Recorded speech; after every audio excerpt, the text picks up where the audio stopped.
Welcome to everybody that is tuning in. My name is Nupur. I am Chef Nupur, Miss Nupur, whatever you want to call me.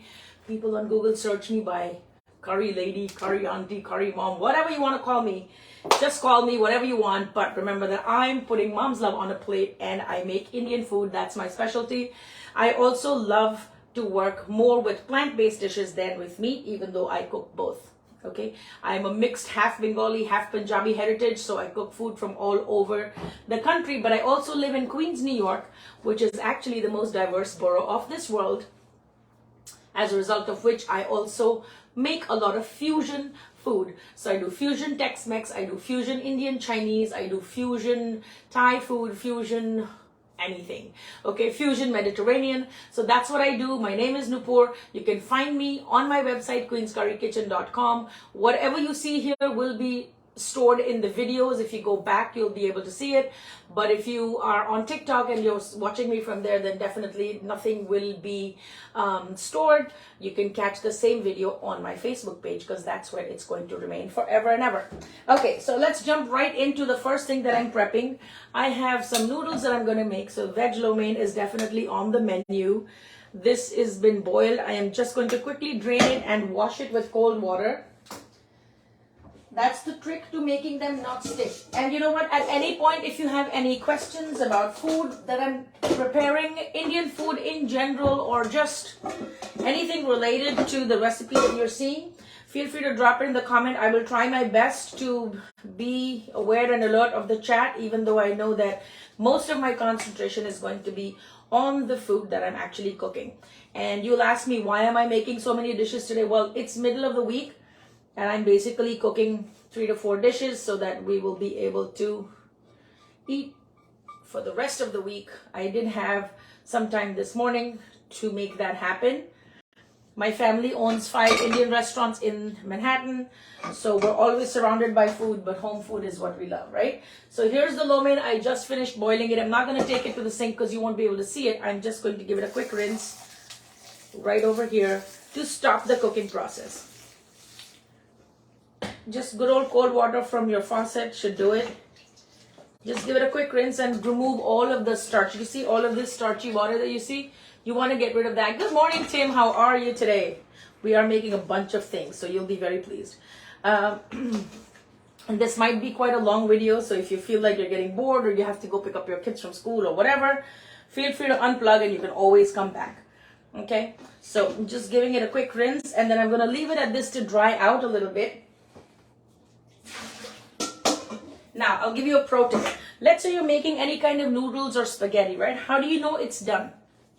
The way you know it's done is you take one strand and you flick it onto a wall, right? You flick it onto a wall. I don't have a wall here. I have a microwave. You flick it onto a wall. If it sticks, that means your noodles are done, right? You're missing my food. Well, come on over. So if it sticks to the wall, that means your noodles are done. On the other hand, if you're doing pasta, let's say you're doing ziti or penne or something, and you've boiled it and you want to know if it's done or not, you take it and you flick it against the wall. If it bounces back, then your pasta is done. So remember that when you're cooking your noodles, when you're cooking spaghetti, whatever you're cooking, this is the trick. Your noodles should stick and your pasta should bounce. So that's how you know it's done, right? So we're just going to let it cool a little bit. I am going to put a little bit of oil on top. People add oil to the water when they're actually boiling the noodles or pasta. Don't do that, because what then happens is that it prevents the noodles or the pasta from taking on the flavor of the sauces that you're creating. So don't add the oil to the water. Just add it after you've drained and washed the noodles, just to keep them moist, okay? And they'll really just cool to the touch. It happens very quickly. So giving it that cold water rinse is really, really important. Good morning, Karishma. Good morning, Rachel. I'm just going to give a quick shout out to all the people that are stopping by. Thank you. I appreciate each and every one of you spending your time with me. So I'm going to let this chill. Just left it at room temperature. Okay. So the next dish that we're going to move towards is called bharwa bangan. Bharwa means stuffed. Bangan means eggplant. And this dish is made with baby eggplant and potatoes. Actually, you know what? Maybe I should start the potato curry first, because by the time we finish making this, we can always come back to the potato curry. It barely takes about 4 minutes or so. All right, so you know what? A little change in plan. Let's jump to making the potato curry. I'm making this in an Instant Pot, but you can make it in whatever you've got. You can make it on the stove top. You can make it in a regular pressure cooker. Anything goes. This is one dish that we will be making without onions, without garlic, without any fancy schmancy elaborate cooking process, and yet it's the most flavorful potato curry you will ever eat. Let me see if I can scoot this over just a little bit so y'all can have a better view. Okay. I probably have to move it in closer to show it to you, but good morning, Karishma. I hope you're enjoying the food that you picked up on Tuesday. All right, so for this dish, we are going to need potatoes. These are raw potatoes. I use Idaho. They work best in terms of how they break down and the creaminess that they bring.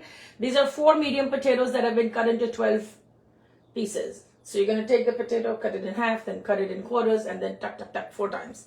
All right, so 12 pieces from each potato happening over here. The first thing that we're going to do is we will put this in searing mode. If you have the Instapot brand, you will see saute mode, right? So the oil goes in. One quick request, if you're not following this page, please do. If you're not sharing this page, please do. So anybody who's kind of struggling, not knowing where to start their journey with Indian food, honey, I got you. You have nothing to worry about, okay? So I'm just going to put a little bit of oil. You can make this dish with coconut oil. You can make it with ghee. You can make it with any kind of oil that you use at home. Try to avoid the extra virgin olive oil because that does not withstand too much heat. So that's what's going to go in there. Along with this, we are going to use some whole spices and seeds. We will be using Nigella seeds, or onion seeds as people like to call it sometimes. Then we have fenugreek seeds. They do have a bitter sort of a bite to them, but you just put a few because they're extremely aromatic. We will be adding my favorite, cumin seeds. For once, the jar and the label actually match in an Indian home. How fascinating is that? Because usually we are notorious for just recycling everything, and we oftentimes forget to remove the labels, right? Yeah. My mom does that, I do that. We've been known to do that. Okay. And then we have our trusted masala box. If you have not got one of these, you need to head over to the website and order a fully loaded masala box for your kitchen. This is the one thing that enables you to keep your spices in small quantities available at arm's reach so that you can use that for the day-to-day, and then your bulk spices are stored away in a dark cabinet so that they're not exposed to moisture or they're not exposed to air every single day as you cook, right? So this is a standard thing that we have in all Indian homes. I sell this on my website. You can buy it with or without the spices. You can also buy just the spices as a refill. All of the spices come pre-measured so they fit exactly into the ramekins that are in here. What you will get is, I don't give you salt because, you know, salt everybody has. So I've included 1 extra masala that goes in here. You will get coriander seed powder. You will get cumin seeds. Mine has mustard seeds, but you will get cumin seeds. We have dry fenugreek herbs. This is like a very earthy, aromatic kind of an herb that is totally essential for North Indian food. This is Indian paprika or Kashmiri mirch. This is Indian curry powder. I call it my Punjabi masala. So when you're trying to do like the North Indian dishes that have that deep flavor and you're trying to replicate the takeaway style taste, you need a combination of these two that are really going to take it over the top. I will also send you a packet of turmeric. This is really good turmeric, restaurant quality. We use this in all our restaurants. So we have bulk suppliers for our spices and they're very, very authentic. All of our food that we sell at the restaurant comes from this, right? So all of these spices you will get. In addition to this, whoever orders today, tomorrow, and anytime this week before Mother's Day, I am also going to include a sample of our masala chai, which is made with Assam tea leaves, cardamom, cinnamon, fennel, black pepper, and ginger. So all of that is there. The link is in the bio. You could link up to the website and go and do that. Now, coming back to the recipe, the oil is hot. The first thing that's going to go in are mustard seeds. Now these pop very quickly, and if you're cooking with mustard seeds, you want to make sure that you allow them to crackle and pop, because if you don't, then they do leave a bitter bite, right? So just let it be in the hot oil for a minute, and you'll hear the sound. You will also see the color changing from like a black to an almost like a gray color, right? So you would like to know how to make Kashmiri chai. Okay, so Kashmiri chai is kahwa, and for that you're going to need green tea leaves. You're also going to need strands of saffron. You're going to need cardamom. So all of that, I think I probably have a kahwa video on TikTok. But if not, just send me a private message so that I'll add it to my list and I will be doing the kahwa. Good morning, Diana. How are you today? Diana or Diana, I'm sorry if I'm mispronouncing your name. Okay, so these are crackling and you'll be able to hear it. Right? So you'll hear them crackle. The next thing that's going to go in is the fenugreek, and just use it very sparingly. I eyeball everything. But when you buy my ebooks or you buy any of the recipes, everything is pre-measured. So you don't have to guess, especially if you're not familiar with Indian food. I do tend to put a lot of cumin seeds because I feel like they just have intense flavor and I just love everything about them.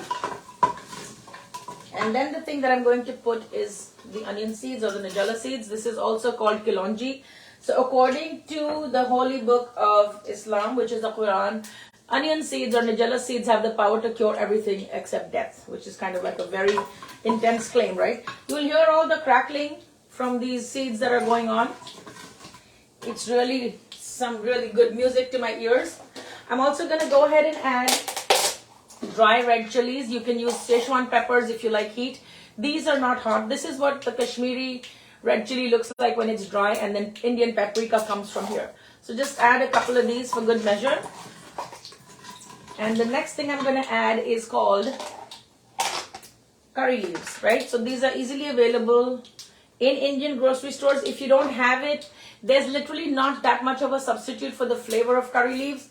But if you don't have access to those, step back when you put those because they tend to splutter a bit. If you don't have curry leaves, then you can go ahead and add the dry fenugreek. That also has a very deep flavor. Okay, now this is the only recipe in which I actually add powdered spices to the hot oil. In none of my recipes do I do that, right? This thing is still set to searing mode, so we're actually just searing everything. I'm going to go ahead and add all of the potatoes, right? That does two things. First of all, it brings down the temperature of the oil, right? I haven't added any salt or anything. So as soon as you add the potatoes, it brings down the temperature of the oil, and you can coat all of these seeds onto the potatoes. The seeds are going to infuse the oil with the flavor, and so will the curry leaves, right? So that's going on. I'm going to just tilt this a little bit so you can see better. Maybe bring you closer a little bit. I just don't want to move too many things because then... Okay. All right, so this is here. Now I'm going to start adding all of my spices. Usually I never add powdered spices to hot oil because they tend to burn. This curry dish is the only exception where I'm going to add spices to oil instead of water, right? But I will show you a trick where we do need water, and that will come in when we are working with the paprika powder or Kashmiri red chili powder. Like when you go to restaurants and stuff, you probably see, you know, the curries are nice and bright red, and how do they get this coloring and how do they get this look on top? The trick to that is how to extract the best color from your paprika, and I'm going to show you just that. Okay, so let's just start with the salt first. I'm using Himalayan pink salt. You can use any salt that your family likes. Sea salt, pink salt, whatever you've got, right? I just eyeball everything. Then in goes the turmeric. It's not turmeric, it's turmeric. So please start calling it what it is. Be generous with it. Then goes in my Punjabi masala, just a little bit.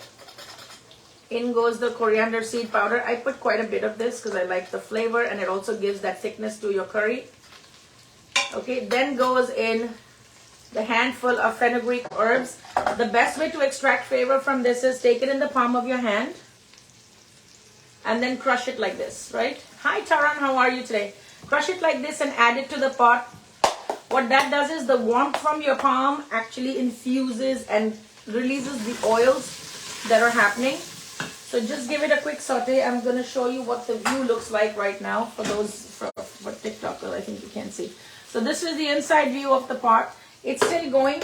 It's a 30-minute cycle that goes on saute mode, but it's only been 8 minutes, right? So the potatoes are actually losing some of their raw taste as you saute this in the oil. And your kitchen by now will be quite fragrant. So you know that something is working and it's doing good, right? So that's how you know. Now the important thing that I said I would show you what we're going to do. How to get the color out of this paprika. This is not hot, it's just more for color. There is no heat in this Kashmiri red chili powder. It's one of the paprika packets that you will get when you order the spice box or the refill of the spices. So you're going to take this scoopful, you'll add it to your pot. If you were doing this on the stove top, you would turn off the stove, right? But because we're doing it in here, immediately you will add water to this, right? And you will quickly give it a stir. That's when you know that all of the color from the paprika has been drawn out. Can you see? It suddenly becomes red. So as it cooks, it only gets deeper and better. So that's gone in. Now I'm going to add more water because all I'm going to do is now pressure cook. There's nothing else for me to do. As you can see, there is no onion in this. There is no garlic in this. Before closing the Instant Pot, I am going to add some ginger juliennes just for flavor. If you don't have these, that's fine. It'll still taste good. If you don't have ginger, you can add asafoetida. If you don't have that, don't even worry about it. It's still going to taste pretty darn good. And if you like a little tomato, add some tomato puree. You can add a fresh tomato as well.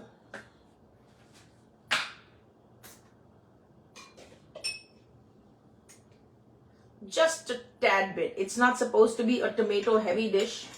So just a little bit goes a long way. You don't want to do too much. Give it a good stir. And you see it's quite watery at this time. So the idea is that once the potatoes do get boiled, we're going to take the back of our ladle and mash some of the potatoes into the curry. That's going to make it nice and creamy. So that's the texture we're going for. They'll be broken and they'll be well cooked, but they won't be mashed potatoes, right? That's the difference in the texture that we're going for. I'm just going to give it a quick taste for salt. Always try to do that before you close your pressure cooker so that you know once it's cooked, you know that the potatoes will be salty from inside out. Perfect. Sometimes I'm so good, I forget I'm that good. I am going to add a very unique ingredient and it's called chaat masala. So chaat masala is what chicken bouillon is to American or Chinese cooking, right? Chaat masala is the thing that adds the umami or the factor or that little kick of salt and sour that you need in your dishes. So you're going to take that and you're going to add it while you're cooking. Be generous with it. Do not be afraid. And if you like a little balance of the sour and the sweet, you can add a pinch of sugar. You can add some tamarind chutney, whatever you have, just make it your own. I am going to go ahead and add some cilantro before I close up the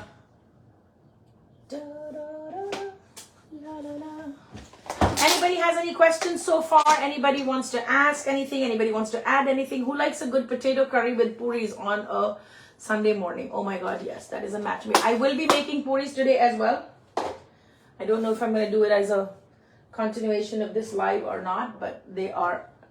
The crystal ball tells me there are puris in my future. Okay, so I'm going to close this. And then we're going to jump to the next recipe. So this went on for about 12 minutes. All of this took us 12 minutes from start to finish, right? Oh yeah, so Kamima says she definitely loves puris and aloo. I'm telling you, that's a match made in heaven. Okay, so if you have an Instapot, you're going to do this. You're going to hit the cancel button. You're going to go into manual mode and you will then pressure cook this for about 4 minutes. That's it. 4 minutes. And hit the start button. That's that. I'm going to put away a lot of these things so I can make some room, and I'll shift the Instant Pot over here, then we can get started with the next recipe, right? So yes, potato curry and puris, every child's dream breakfast in an Indian household. So if you grew up on aloo puri, give me a cheer. All right, just gonna clear some space, make some room here. All right, so we have enough room to work with. And I also want to make sure that when it's done, I'll be able to do the reveal. I'll bring it back over here and show you what it looks like. Make sure the vent is to ceiling mode. So in my brand of Instapot, it's supposed to be at the 11 o'clock setting, right? So yes, oh, dal and roti on a Sunday morning. Yeah, that's right. Dal, roti, keema and parathas on a Saturday morning with chai. Oh my God, all these classic combinations. Okay, so this bad boy is out of the way. Now we are jumping to our next recipe, which is going to be the baby potatoes with baby eggplants with potato.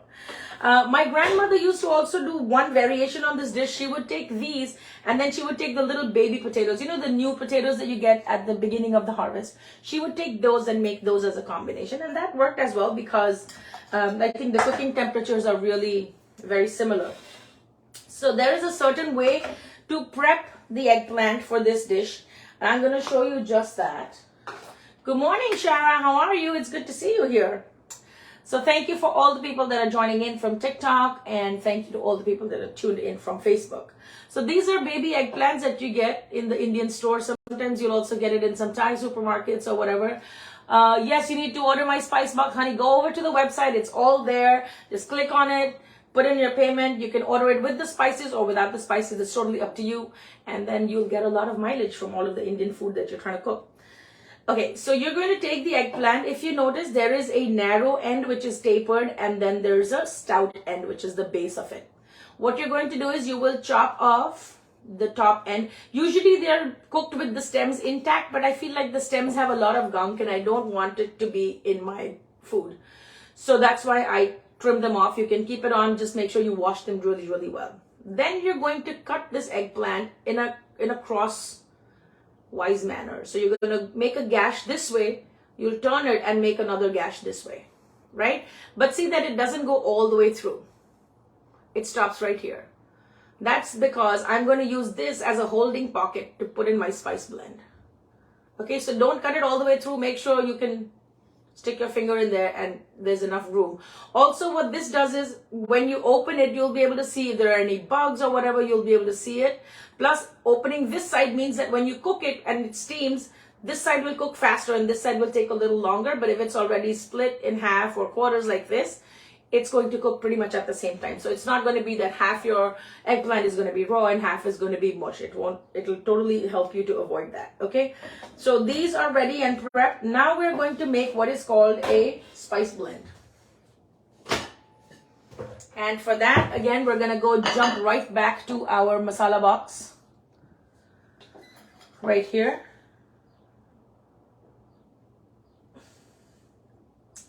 Sorry, this oven is such a thing. Okay, so we are going to go in with salt. So just eyeball how much ever salt you think you need for these many eggplants, right? You can add salt later on because it's not a potato heavy dish. Like when we made the potato curry, you want to make sure that the salt is on point because the starch will absorb a lot of the salt, right? So add the salt. Add the Punjabi mix, which is the Indian curry powder, which I've always put in the spice box that you order. Add a pinch of turmeric. Add the paprika. So none of the whole spices are going to go in here, only the powdered spices. And then add a shit ton, like I mean a lot, of the coriander seed powder.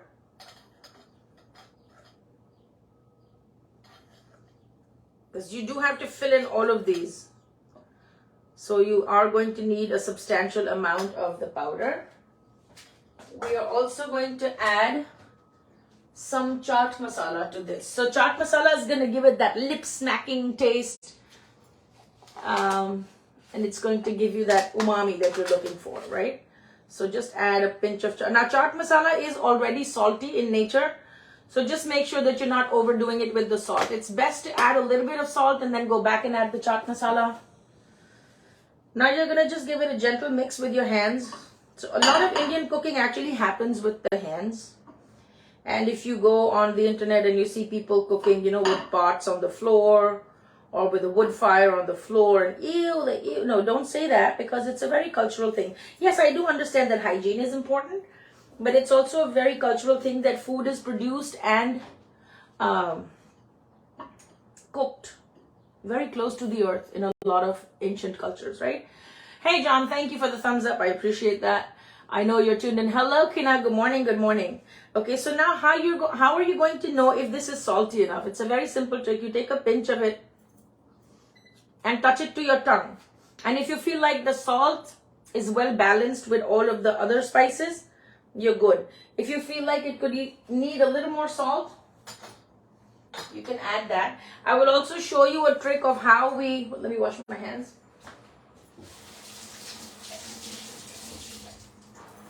I'll also show you a trick of how we can actually check for salt and then add a sprinkle of it if need be, okay? So, that being said, we are going to give this another mix. And you can literally use any blend that is your family's favorite. Like if you want to do this with garlic powder, onion powder, taco seasoning blend, like do it, honey. Like don't let anyone tell you what is right or wrong. It has to work for you. So the word food and authenticity can be used in the same sentence. And if you like it, it's authentic to you, just do it, honey. Okay? So now we're going to go to the process of how do we fill these eggplants. The potatoes are on the side. There are no gashes on it. I've just cut them into moon shapes. These are, I think, 2 potatoes, right? So these are called moon potatoes. It's again an Idaho potato that I've cut lengthwise. So how you're going to fill this eggplant is you're going to open this gash on one side. You're going to take the spice blend and put it in here. Then you're going to turn it and open it from the other side and then put in the other part of the spice blend, right? So it's filled on both sides. You're going to put it aside and then do it very quickly. Be generous with it, but don't put so much that when you eat it, you don't want globs of raw, undercooked spices coming into anyone's mouth. So it should be enough to season the eggplant, and yet it should not be overpowering so that it remains raw after the entire cooking process is over. Okay, so we're going to do this very fast. My goal is that I should show you how this is done, and then by the time we're done cooking this, we should be able to see what the potato curry looks like. So that's my goal for today's live. I do have to make the lo mein, I do have to make the puris, and perhaps I can start another live back to back. I'm just trying to not make this video too long, because if you want to catch it on the replay, I don't want you to have too many things to remember or then get bored and fall asleep. That is not the goal, baby. Okay. Just a few more. So the technique is pretty much the same. You can do this with any vegetable that's sturdy enough to hold through the cooking process. Eggplants are great. My mother-in-law also does this with okra. She does it with bitter gourd, and it totally works. You can also air fry them just like this after this, and it works. Okay, but we're going to do it the old-fashioned way. And it does take some practice to understand how much spice blend you need to create to fill everything and not run out of it. Sometimes you have to make it again. So it's better to make a little extra and then sprinkle it on top of the potatoes as they're cooking, rather than fall short and then have to make the blend again, okay? So all the baby eggplants are done. This is it. We filled everything. Now we're going to come back to our stove. I'm going to reposition the camera so y'all can see better what is going on here. Good morning to everybody that's tuning in. Thank you so much for joining me today. I appreciate each and every one of you. We are learning how to make bharwa bangan, or eggplant, baby eggplant with potatoes. I'm just going to put everything in one plate just for the sake of convenience. No other reason. And whatever extra masala blend you have, just put it on there. Alrighty, I do have some oil in this pan. I think I do need a little more. Now with eggplant, the thing is you need to put oil in the beginning, but after, as it cooks, it releases all of the oil that it was holding on to. Okay, and I'm going to show you the trick of how to extract whatever extra oil you've cooked with. Even if you've cooked with 2 drops of oil and you want it to come out at the end of the cooking process. This dish is called bharwa bangan. Bharwa means stuffed, bangan means eggplant. Okay, so we're going to allow this to get hot. The first thing that's going to go in here is a little bit of garlic.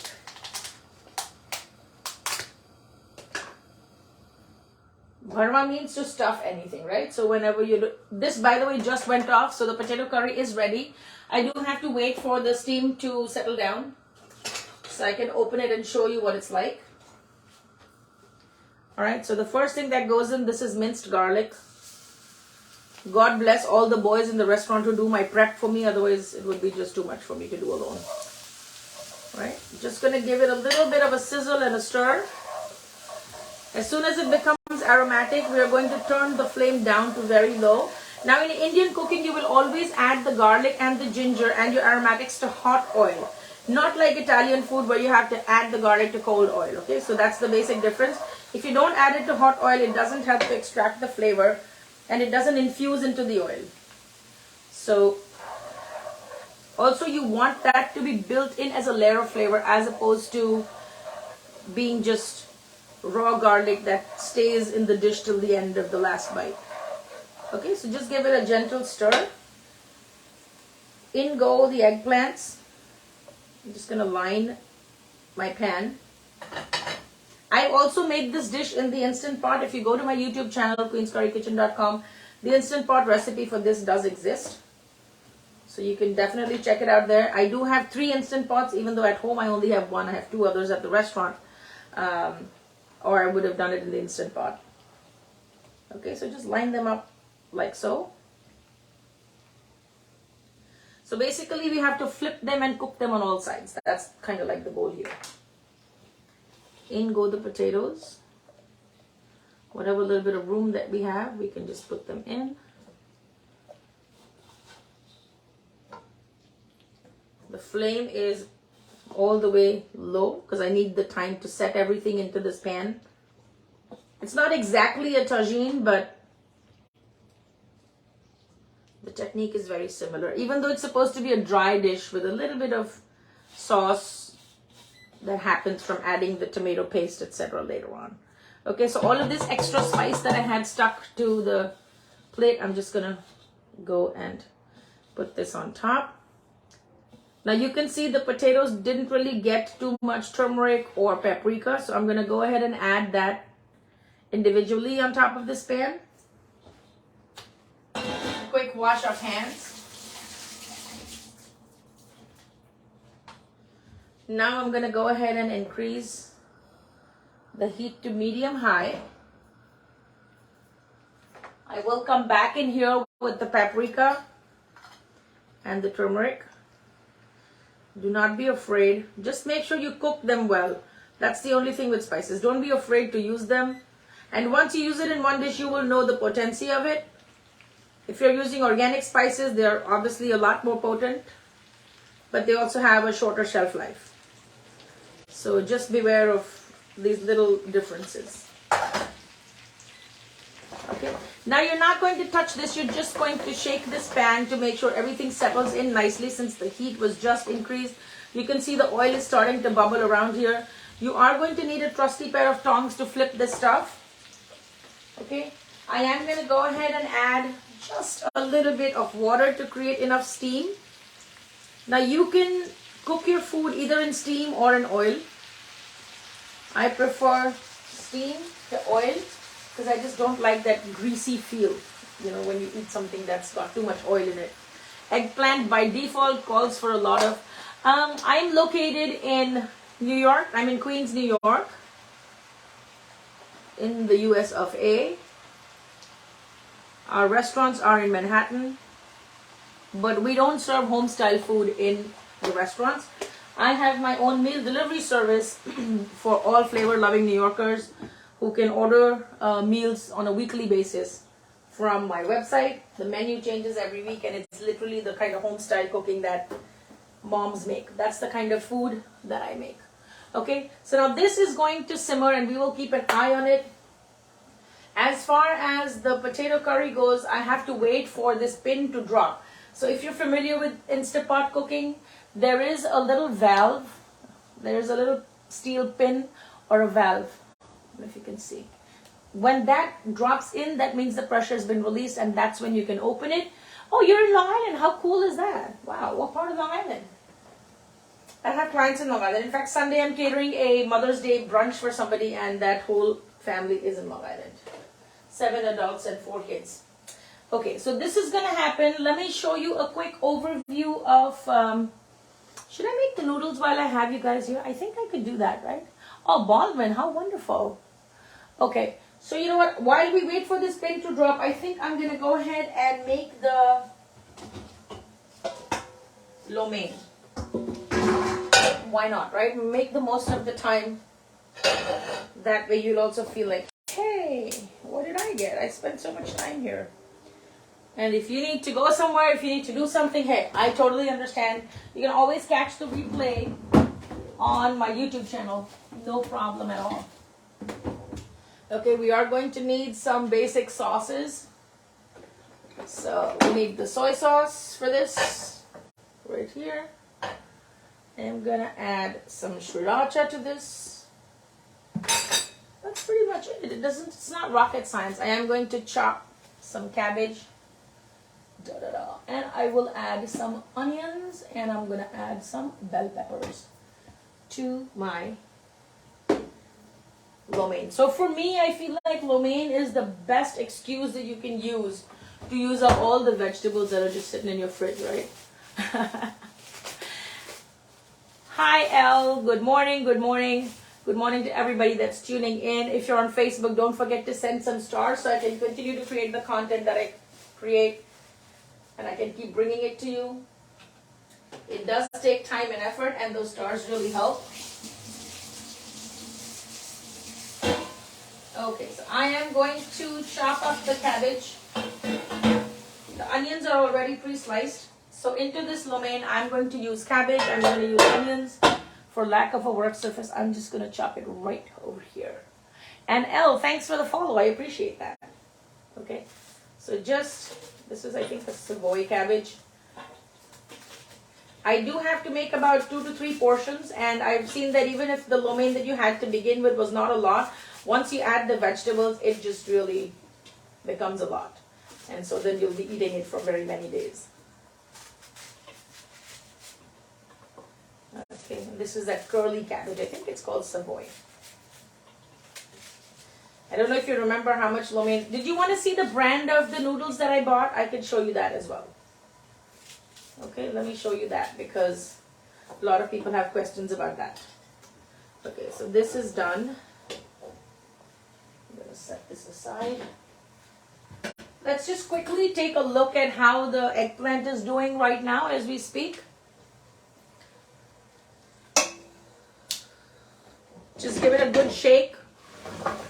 So you see all the steam that's building up is going to help to cook the eggplant. It's going to help to cook the potatoes. Just going to readjust the camera so you all can see again. Thank you for being so patient while I adjust all these angles so that you can get a good view. And you'll see the aromas are going to change. As the cooking progresses, the aromas are going to change. Just take a minute and flip it back.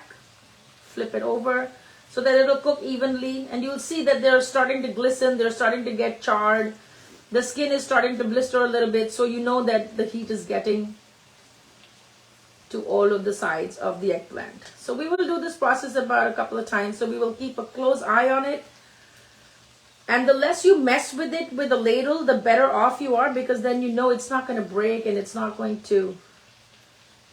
You want to serve this in your serving dish with the eggplants intact. You're not trying to have them fall apart, right? So a good trusty pair of tongs is always a great tool to make that happen.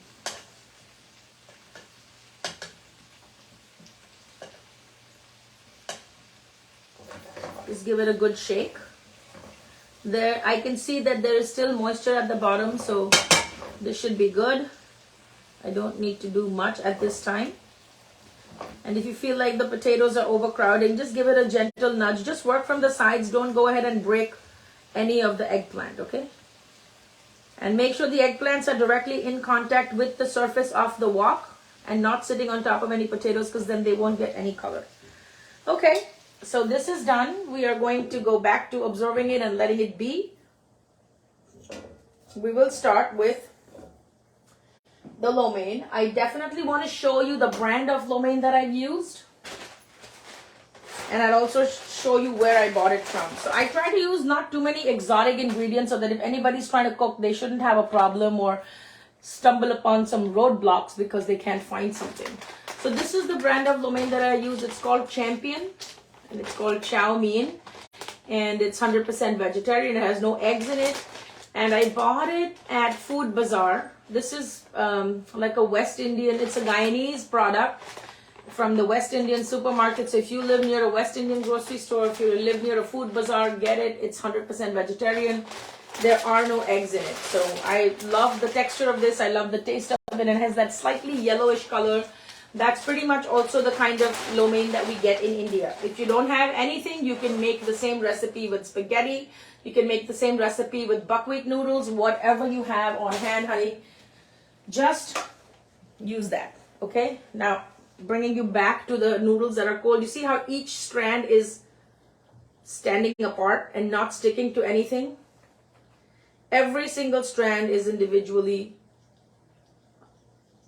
functioning over here, right? So the trick to that was to wash them in cold water. Yes, wheat noodles. These are just regular wheat noodles with no eggs, right? Yeah, John, that's what we've used. Okay, so the trick was to wash them in the cold water, remove all the starch, stop the cooking process, and do the flick against the wall. So you know that pro tip that I taught you. How do you know if your noodles are ready? Yeah, okay. So the first thing that goes into this thing is oil.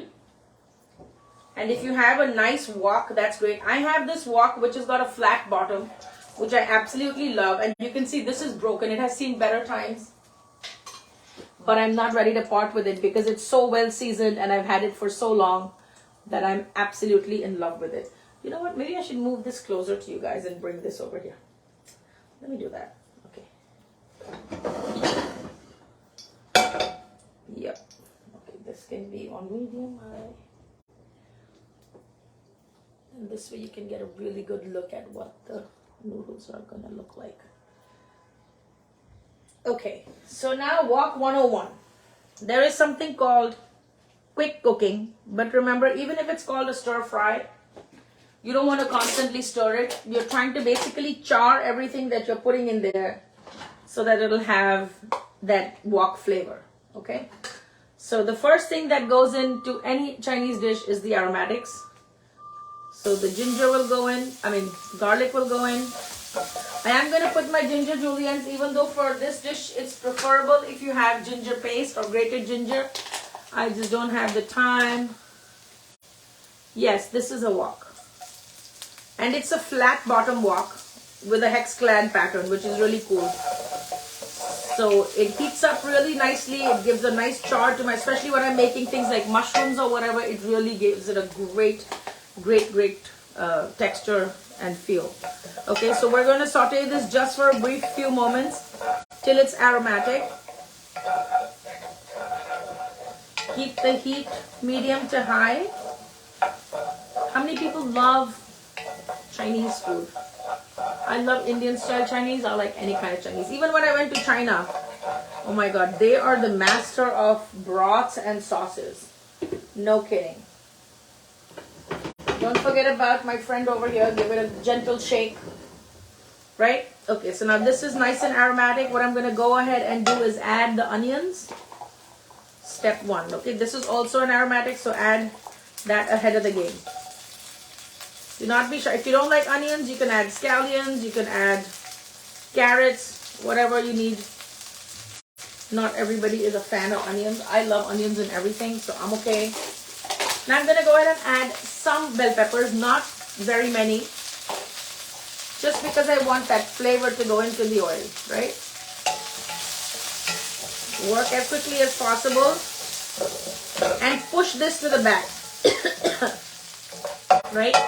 So with a wok, what happens is you can push things to the back if you feel like it's burning, and then have this work surface available to you where you're doing all. It's almost like dancing with a partner, right? You have to have your space and they have to have their space where they do their dance. But you still have to coexist. So you can always push the burner back so that the heat is directly under your work surface. And this burnt garlic smell, oh my God, it's so addicting. Okay, you can add basil leaves if you want to do a basil. You can add Szechuan sauce if you want to make Szechuan lo mein. Whatever you want to do, all the possibilities exist. Now in goes the cabbage. I wish I had some carrots that would have added a nice color to my lo mein. But hey, you know what? It's a-okay. Whatever we have, we make the most of that. Right? So what happens is, as soon as you put the cabbage, you're going to allow this to come in contact with the surface of the wok so that it will get a little bit of char. If you have mushrooms, you can use mushrooms, you can use carrots, you can use red peppers, green peppers, whatever you want. Hey Nalini, good morning. How are you today? All the people that are tuning in, thank you so much. Drop a comment if you like lo mein. If you ever tried Indian style Chinese food, definitely give me a cheer. Drop a heart in the comments.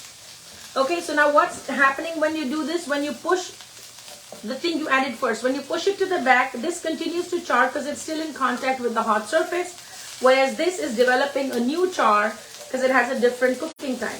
And we want to keep our vegetables nice and crisp, so we're not going to add any salt when we are sauteing our veggies for the lo mein. Okay, no salt. All the saltiness, all the umami will come from the soy sauce.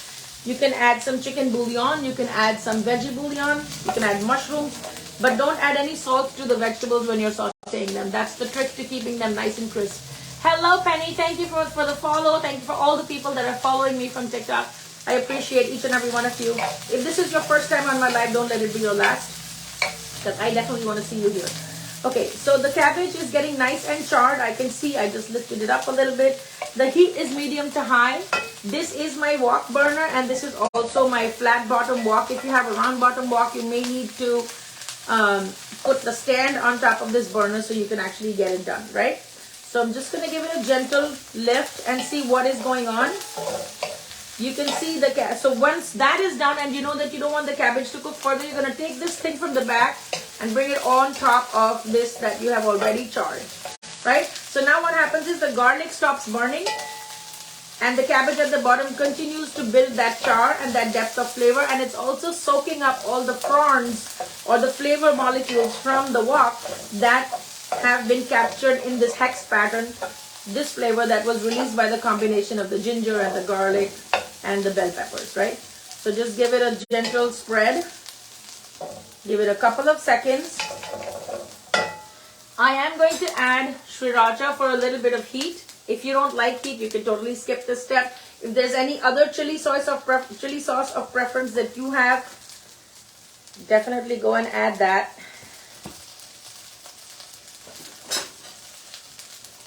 Now I'm going to go ahead and add some soy sauce. This is dark soy sauce, so I will add just a little bit. If you have light soy sauce, you can absolutely add more. But when it's dark, you just have to be a little judicious.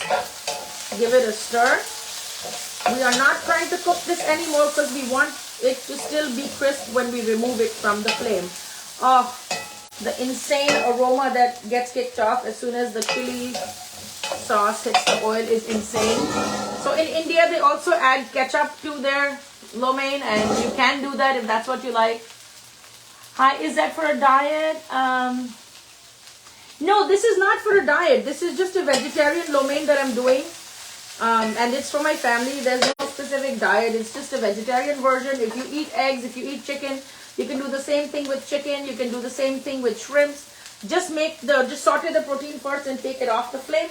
And then you can go back and add whatever sauces or aromatics you want to add. Okay, so I'm just going to give it a good toss.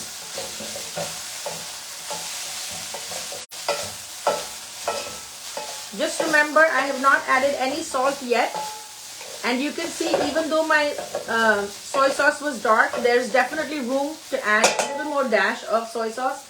So I'm going to do that right now. It's dark soy sauce, so I always add it very cautiously because I don't want it to be. Okay, and I'm going to add just a hint of the tomato paste. Give it a good toss. My flame is still medium to high. Nothing has changed about that. Just give it a gentle toss. Now, Indian noodles also have a shit ton of cilantro in them. I'm going to add that. This is healthier than any store-bought lo mein that you're getting from a takeout place, and it really takes no time. You know you haven't added any MSG. You know you haven't added any pork lard or whatever it is. And you're totally in control of whatever you're putting into your lo mein, right? So there is no surprise anywhere. I'm going to add a little bit of paprika and a little bit of coriander seed powder. It gives it a nice flavor. And then all the way in the end, I like to go in with a Chinese 5-spice powder. This is readily available in all Asian supermarkets. Just give it a gentle dash. It has like a very cinnamon and licorice kind of a flavor. And then, of course, black pepper. Freshly ground black pepper. This is coarsely ground. Just a tad bit of that. Like you can see, I don't measure a damn thing, and that's okay. Yeah, MSG is fine, but you know, sometimes they do an overkill. And also, if you're vegetarian, sometimes they add chicken powder to your lo mein, but you don't know. And they don't tell you that it's got chicken powder in it. Also, if you're halal and you use any other chicken powder that is not halal, then of course your food is also not halal. So there's lots of reasons why people don't or shouldn't or don't need to settle for whatever is being put in your takeout box. You can make it very easily at home. Now, if you want to take it up a notch, you can add peanut butter to this. You can add freshly fried peanuts to this. You can add limes. You can add fish sauce. You can literally make it your own. There is no rocket science. This is done. I'm going to turn this off. Now, when you buy this in restaurants or when you order it in your restaurant menus, they also add a dollop of butter to it. And it's totally a matter of personal preference. If you'd like to do that, you certainly can. I am not thinking to add any butter, but as far as we are concerned, this is already done. And at this point, you can check for salt to see if you actually even do need salt or not. Sometimes, most of the times, the soy sauce would have already done the trick, right? So you may not need any salt, but we will certainly check. Don't take my word for it. I'm going to check, I'm going to try, and I will tell you exactly what it needs. Also, if you eat noodles in like Calcutta or the eastern part of India, you'll see that they put a dash of sugar as well to balance the yin and yang of flavors. Okay, I just don't want so many, just one strand is enough. So let's do a taste test. If you're adding the peanut butter, dilute the peanut butter in a little bit of warm water and then add it after you've removed it from the heat. So don't continue to cook it if you're going to add the peanut butter. It could also be because your noodles are still pretty starchy. So when the gloppy peanut butter goes in there, it just seizes up everything, right? So that could be the reason. Just dilute the peanut butter and the soy sauce with a little bit of water and add it back, and then don't cook with it after that happens. Let it cook in the residual heat. So this is the noodles. Let's see if it needs any salt. Actually, it does. So I'm going to add just a little bit of salt. It's not spicy at all, even though I've put the sriracha. I'm going to add a little bit of the 5-spice powder. And the last thing that I'm going to add onto here is going to be my sesame oil. So if you really want to give it that expensive Chinese food taste, add sesame oil.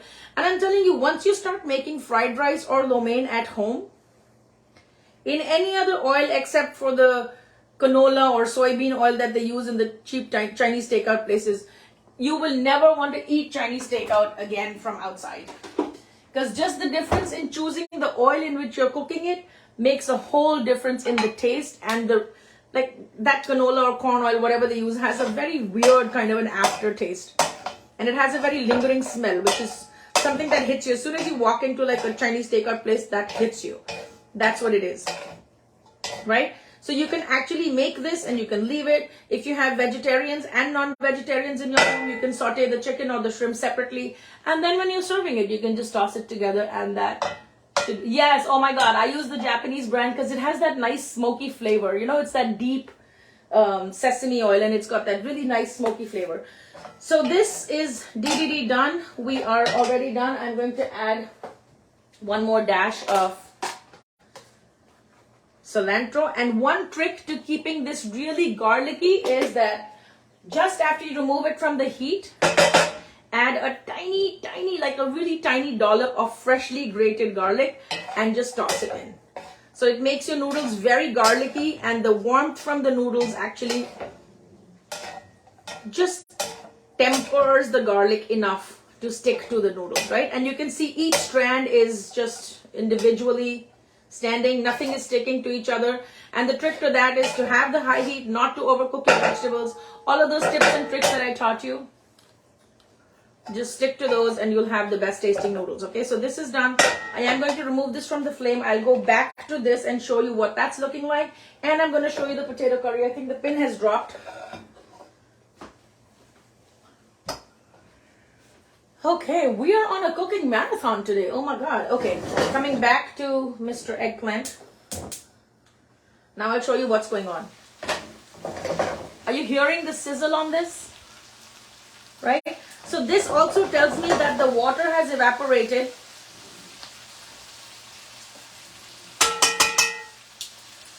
Got to go and bring my tongs back. And then you can go on the sides and press a potato and see if the potatoes are cooked or not. And you can see if you can cut through the potato easily, that means the potatoes are done too.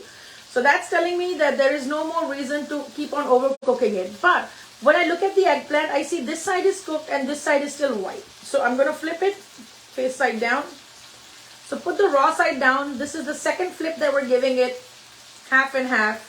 And that should actually just really round off the cooking process. One more time. And you can see this is the side that has all the skins that have been blistered and well cooked. So you know that the spices are not raw. Okay. One more flip on this little guy. One little flip on. See, this is the kind of color that you're going for on your eggplant. This right there. So I learned this from my grandmother. She used to make this a lot. And my mom is also the best cook ever. So there are days when I just crave my mom's cooking. Even if I go back home nowadays, we have chefs in the house who cook for us. And my nephew is a chef by profession, so I hardly get to eat my mom's cooking. So this time when I went to India on the last day, I said, Mom, please, like in the name of God, can you please make me something with your own hands? Because I really want something that you've made. Okay, so we're just going to give it a gentle nudge. The last step in this process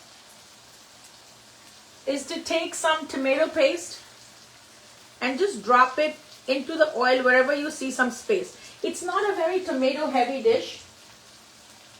Okay, so try not to put too much.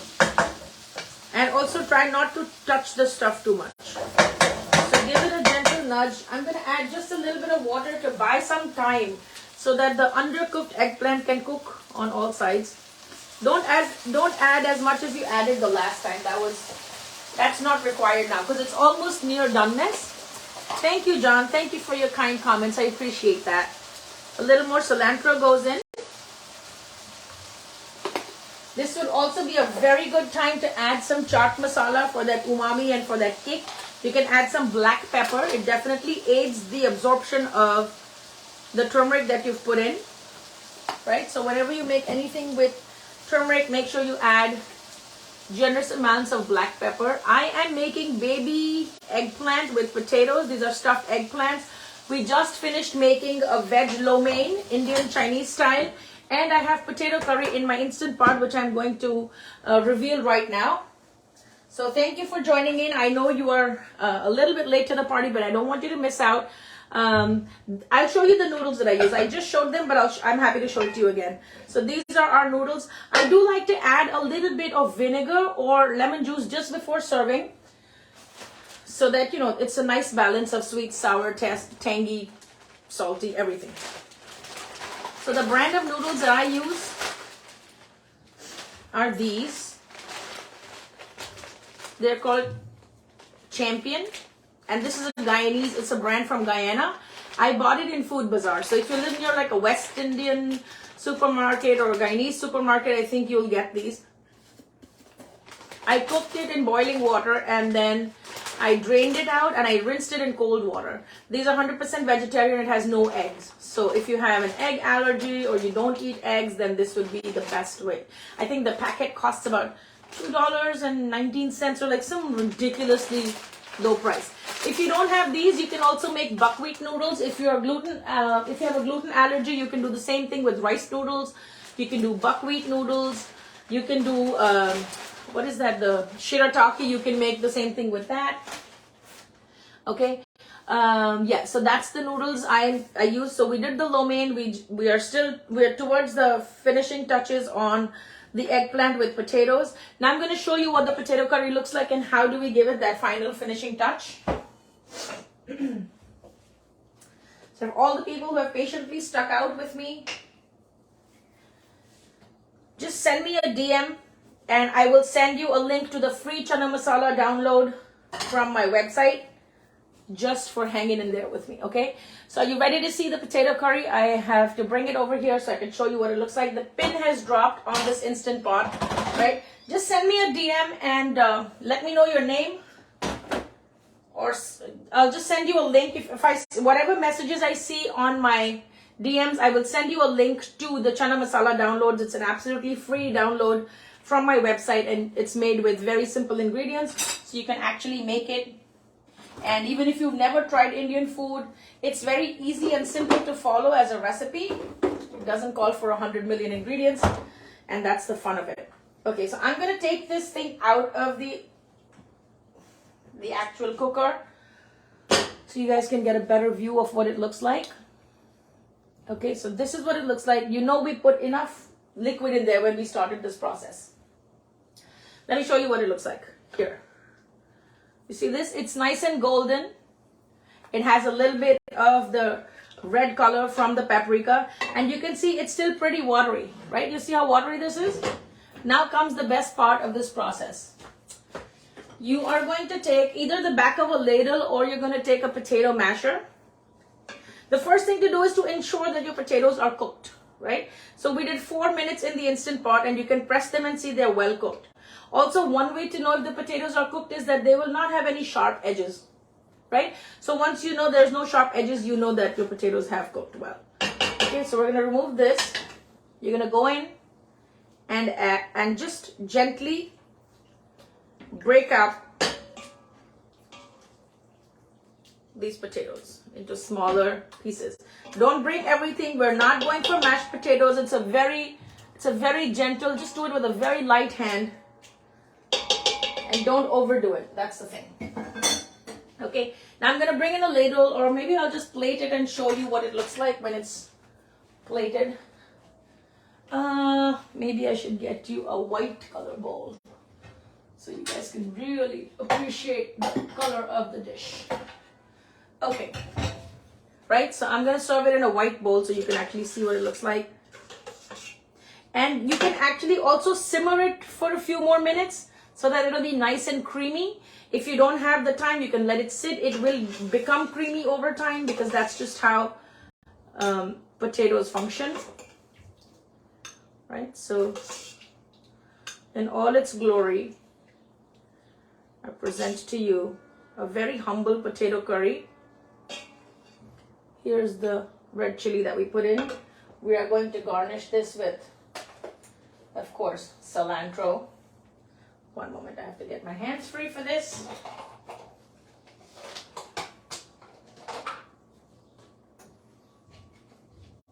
Gonna garnish this with cilantro. And that's that.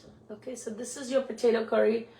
You're learning to cook Indian cuisine by degrees. Thanks for the tutorial. Your food looks... Oh, thank you. That's so sweet of you for saying that.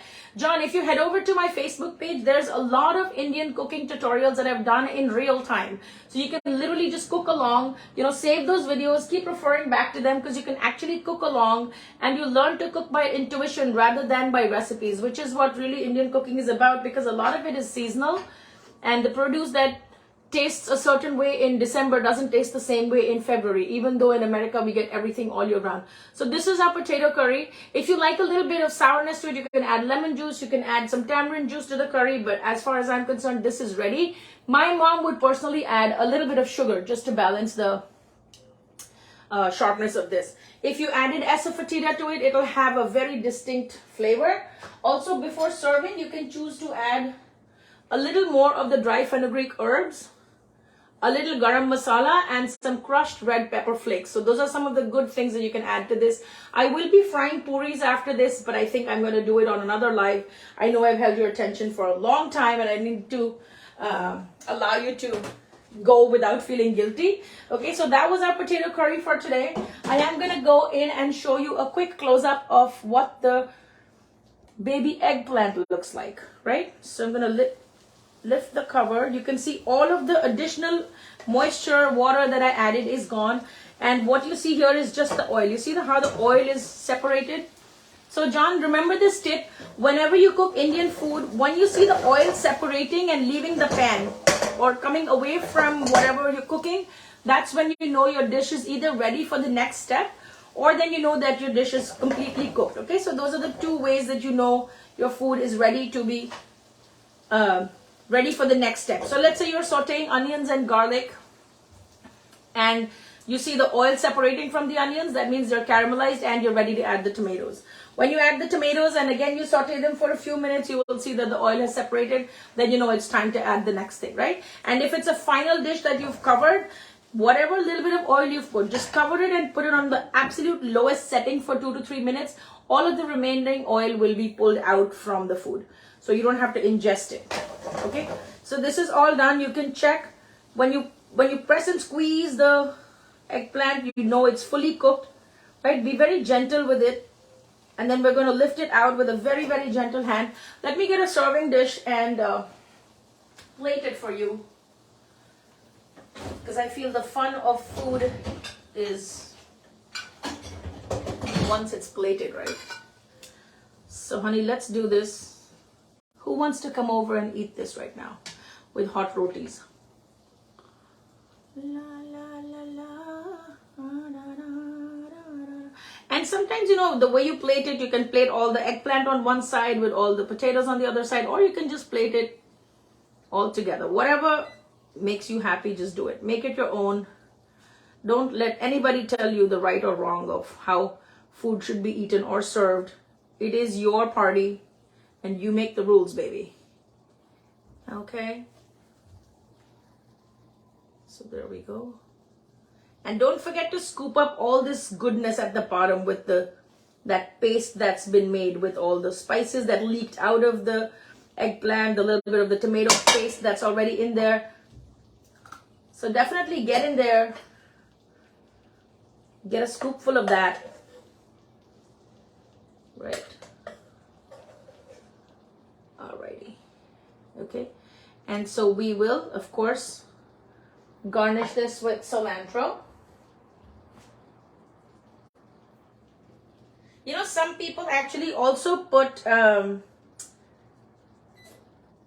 ground peanuts into their stuffed eggplant, and it looks really good. Okay, so this is done. I'm also going to go ahead and add some ginger juliennes because they look really, really pretty in the presentation. So just bear with me one moment while I open the ramekin and take it out. Okay. So here we have our ginger juliennes.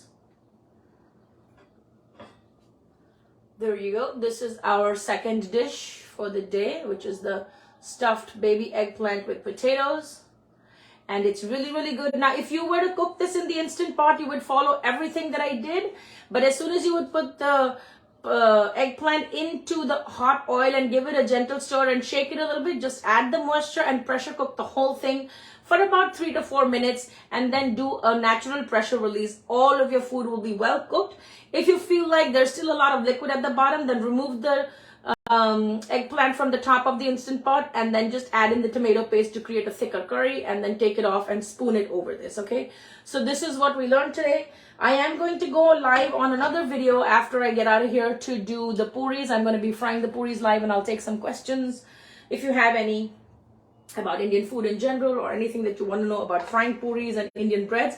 On my website there is actually a book about the Indian breads, and also an ebook about the recipe of all the basic Indian curries that we make in the restaurant, and then we use those for doing the flash frying and quick serving all of the dishes that come from those 4 or 5 basic sauces. So there's a book, it's called The Restaurant Curry Secrets. There's another ebook that's called Spice of Life. There's another ebook that's called The Vegan Indian Home. There's another ebook that's called Street Foods of India. There's another ebook on the breads of India, and another ebook on the rice dishes of India. They're very simple recipes. I've tried to keep it to about 10 recipes, no more than that, because it's very manageable. I don't want to create big books that have 100 recipes and then you're not going to get to even one of them, right? So that's the whole goal. I'm trying to make Indian food accessible to all. I'm trying to make it fun for everybody. The recipes are very simple. All the pictures in all of my ebooks are actually real food that we have made in our family, and my family or my crew has eaten that food that day. It's not done by a professional photographer. It's not food that has been photoshopped or made in a studio with artificial, boot polish or whatever to make it look brown or red or whatever. It's authentic Indian food that comes from my humble home to yours. So if you want to give it a try, all of the ebooks are on the website. And like I said, if you're watching me on TikTok or Facebook Live right now and you want access to a free chana masala recipe download, definitely send me a DM and just say hi, coming to you from the live, or hi, chana masala recipe please, or send the link please, or whatever you want to put. Just put it in the DMs. Whatever messages that I have right now, I will be able to send you the link to the chana masala recipe. Okay, with that, I am going to sign off. It was absolutely a pleasure spending time with you guys. All the questions and the comments that you sent and shared with me, I appreciate each and every one. Aloha, John. Thank you so much. Oh, what about bhindi? You can make bhindi the same way that we made eggplant. The only difference is that you will not be adding any water at all. So slit the bhindi just the way we slit the eggplant, but it's only one gash. You know what? I actually have a bhindi. Let me show you quickly before I go, so that if you're craving it, you can actually make it this weekend without having to worry about how it's done. So we did the spice blend, right? It's going to be the same spice blend. If this is your okra, just snip the top, right? Snip the top. And again, you will cut from the stout edge to the narrow edge, but don't cut it through. You're just going to take a sharp paring knife and go down this way. That's it. Don't cut any more. That's it. And then you're going to take the spice blend and put it in here and close it. And then cut the potatoes to matchsticks, not moon size. Oh, you love bharta. Okay, we will do bharta one day as well, okay? There is a bharta video on my YouTube channel, Trixin. So if you want, you can head over to my YouTube channel. It's Queen's Curry Kitchen. And there is a bharta recipe, which is pretty detailed. So you can actually see right from roasting the eggplant and, how to peel it off and how to get flavor in the bharta. So you'll be able to see. So with eggplant, you're going to do the same thing. You're going to slit it. You're going to insert the spice blend. You're going to close it. And you will put enough oil in the pan. And then just line up everything nicely. Keep the potatoes on one side. Keep the okra on the other side. And don't touch it. When you cook okra or bhindi the Indian way, one thing you have to remember is how to make sure that it's not raw. So the trick to cooking eggplant is, the trick to cooking okra is to put your flame on medium high and have a cover which is half off and half on. Okay, so tricks, and remember this, if you're trying to cook the bhindi the same way that we made the eggplant, we're going to do this. You're going to keep the lid half on and half off, and the heat will be on medium high. That's what's going to ensure that there is no condensation that's falling back into the bhindi and making it gloppy. So you have to leave the pan half open for the air to circulate. You can also air fry these and it comes out really nice. So the same thing, put in the spice blend, chop up your potatoes to look like matchsticks, or you can use a bag of frozen fries. Okay, so do it like that. All right, so I'm going back to saying goodbye because I do have to hop on another live and then do the puris on the live.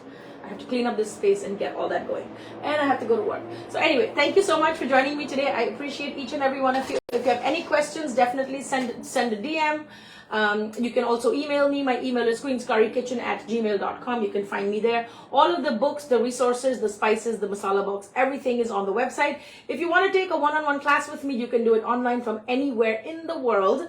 Go into the link on the website that says classes, and there is a class for every single skill type. Whether you're a beginner, an intermediate level, or an advanced cook, there is a class for you. Whether you want to learn beverages or the chutneys, or you want to learn some restaurant style dishes or some parathas or breads, I have a class for you, honey. I got you.